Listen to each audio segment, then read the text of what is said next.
सोचो एक बार तुम्हारा बचपन का दोस्त, वही दोस्त जिसके साथ तुमने स्कूल की बेंच शेयर की थी, आज उसका मैसेज आता है, यार मेरी XYZ कंपनी में जॉब लग गई है और पैकेज भी अच्छा है। तुम फोन उठाते हो और फौरन टाइप करते हो, वाह यार मुबारक हो, तू डिजर्व करता है। लेकिन फोन साइड पर रखते ही एक अजीब सी बेचैनी छा जाती है, एक हल्का सा भारीपन तुम्हारे दिमाग पर सवार हो जाता है। अचानक तुम्हें अपना कमरा छोटा और तुम्हारी लाइफ स्लो लगने लगती है और इसी पल तुम्हारे दिमाग में एक सवाल आता है, क्या मैं हसद कर रहा हूँ या क्या मैं एक बुरा इंसान? नहीं दोस्तों, तुम बुरे नहीं हो। ये ऐसे फीलिंग्स हैं जो दुनिया भर के हर कोने में हर शख्स महसूस करता है, लेकिन कोई भी बंदा इसे एक्नॉलेज नहीं करता। और आज की डॉक्यूमेंट्री में हम इसी अजीब सी जलन की गहराई में उतरेंगे।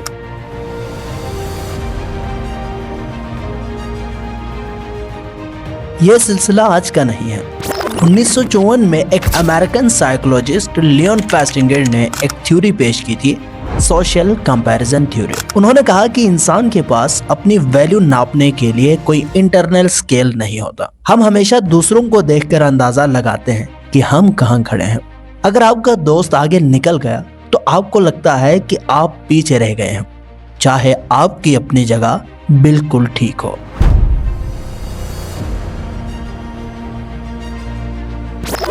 हजारों साल पहले जब इंसान कबाइल में रहते थे, तब सर्वाइवल का मतलब ही यही था कि आप दूसरों से बेहतर हो।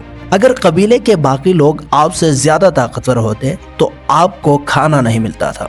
इसीलिए दिमाग ने एक काम सीखा, दूसरों को देखो, कंपेयर करो, आगे रहो। आज जंगल तो नहीं रहा, लेकिन वही पुराना सर्वाइवल सॉफ्टवेयर हमारे दिमाग में आज भी चल रहा है जब हम किसी की प्रमोशन की खबर सुनते हैं।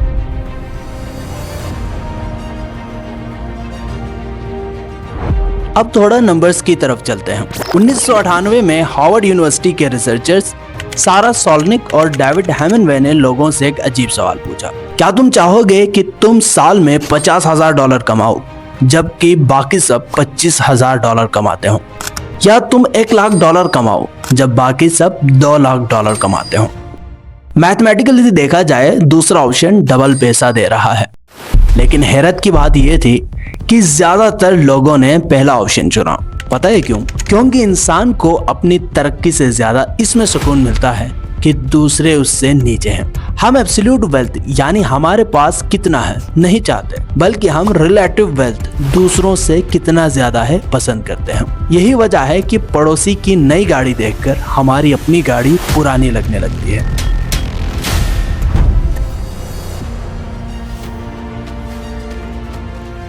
आज के दौर में ये जलन और बढ़ गई है।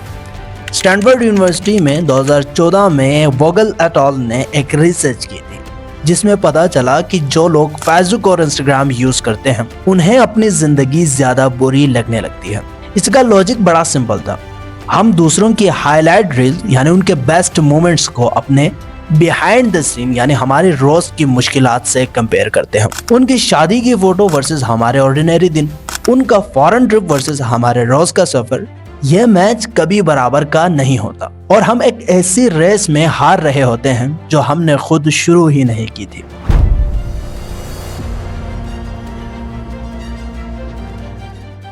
एक जर्मन वर्ड है शार्डनफ्राइडे। इसका मतलब है दूसरे की मुश्किल या नाकामी देखकर खुशी मिलना। 2009 में हायाटकी ताकाहाशी और उनकी टीम ने जापान में ब्रेन स्कैन्स किए। उन्होंने लोगों को उनके कंपटीटर्स की तकलीफ दिखाई। हैरत की बात यह थी कि उनके दिमाग का वही रिवार्ड सेंटर एक्टिवेट हुआ जो चॉकलेट खाते वक्त या कोई गिफ्ट मिलने पर होता है।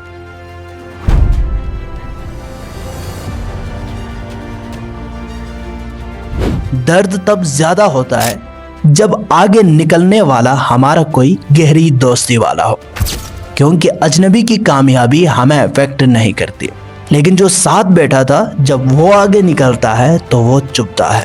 दोस्तों, अब यहाँ पर सवाल आता है कि क्या हम इस जलन और मुकाबलाबाजी से निकल सकते हैं? तो इसका जवाब है शायद कंप्लीटली तो नहीं, लेकिन काफी हद तक हम इसमें इम्प्रूव जरूर कर सकते हैं। इसका सबसे बड़ा हल है कंपैरिजन पॉइंट का बदलना।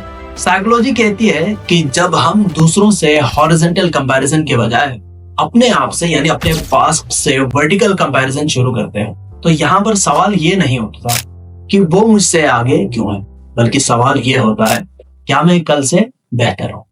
और याद रखें, इस जलन को, इस भारीपन को अपना दुश्मन न समझें, बल्कि इसको एक सिग्नल की तरह समझें जो आपको ये बताता है कि आपके अंदर भी आगे बढ़ने की तड़प है। और इस एनर्जी को जलन के बजाय अपनी ग्रोथ में खर्च करना ही असल कामयाबी है। याद रखें, इस दुनिया में खुशी का कोई कोटा फिक्स नहीं है कि दूसरे को मिलने से आपके लिए या मेरे लिए कम बढ़ जाएगी।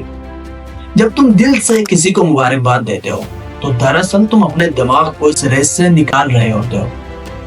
अगली दफा जब कोई आपको फोन करके कहे यार मेरी जॉब लग गई है, यार प्रमोशन मिल गई है, तो एक सेकंड के लिए रुक जाए, उस भारीपन को महसूस करें, उस अजीब सी जलन को पहचाने, फिर मुस्कुरा कर उसे जाने। क्योंकि जब तुम किसी की खुशी में शामिल होते हो तो वही सुकून किसी न किसी रूप में आपके पास वापस आती है। दोस्तों, मैं हूं मोहम्मद हसनैन और ये वो सच है जो जानते सब हैं लेकिन बताता कोई भी नहीं। दोस्तों, इस डॉक्यूमेंट्री में पेश की गई मालूमात मुख्तलिफ साइकोलॉजिकल रिसर्च और रिपोर्ट्स पर मबनी है, लेकिन फिर भी दुनिया में हमेशा से बेहतरी की गुंजाइश रहती है। अगर आपको कहीं पर भी कोई मिस्टेक नजर आती है तो कमेंट सेक्शन में काइंडली फीडबैक जरूर दीजिएगा ताकि हम इसको मजीद बेहतर कर सकें। और इसी के साथ अगर आपको हमारी इस डॉक्यूमेंट्री ने अगर एक नया नजरिया दिया है और आपके मालूमात में इजाफा किया हो तो वीडियो को लाइक करें और अपने उन दोस्तों के साथ जरूर शेयर करें जो शायद इसी कश्मकश से गुजर रहे हो। मजीद ऐसी रिसर्च बेस्ड डॉक्यूमेंट्रीज के लिए सब्सक्राइब जरूर कीजिएगा। अपना ख्याल रखें। फिर हमारे